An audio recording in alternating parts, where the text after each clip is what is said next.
I avui, que per primer cop en 6 anys durant un mes de febrer s'ha creat ocupació, ens aproparem a la realitat dels que fa temps que cobren ajudes socials i miren de fer-se un lloc en el mercat laboral.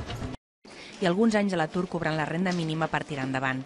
Ara, a través del Servei d'Ocupació, té un contracte de 6 mesos fent tasques administratives a l'empresa municipal Gremi Impuls i torna a generar dret a atur. No tenia experiència, però li ha obert un nou horitzó i confia que quan acabi el contracte no necessitarà tornar a dependre d'ajudes socials. A mí me preocupaba mi futuro porque por mucho que te ayuden, esto tiene punto y final y la verdad uno tiene que sembrar su futuro. A la planta inferior treballa la Maria Àngeles. Sempre havia treballat de cara al públic, però una malaltia la va allunyar del món laboral en una edat complicada. Ara coordina un equip de 9 persones que s'ocupen del manteniment dels edificis municipals de Santa Coloma de Gramenet. Pues que yo no me encontraba bien.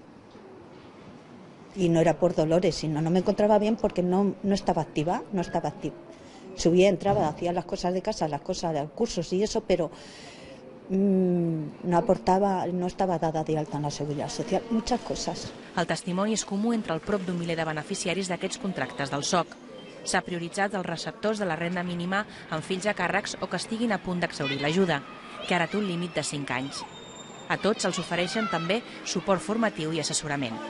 Has de picar a les portes de les empreses, has d'anar a buscar-les i els hi has de dir, escolteu, que nosaltres tenim aquí un personal que l'estem preparant, que l'estem capacitant, un personal que és competent i que pot desenvolupar molt bé la seva tasca i funció a l'empresa ordinària. Doneu l'oportunitat.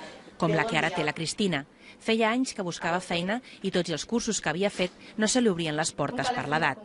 Ara fa de recepcionista i administrativa. Sí?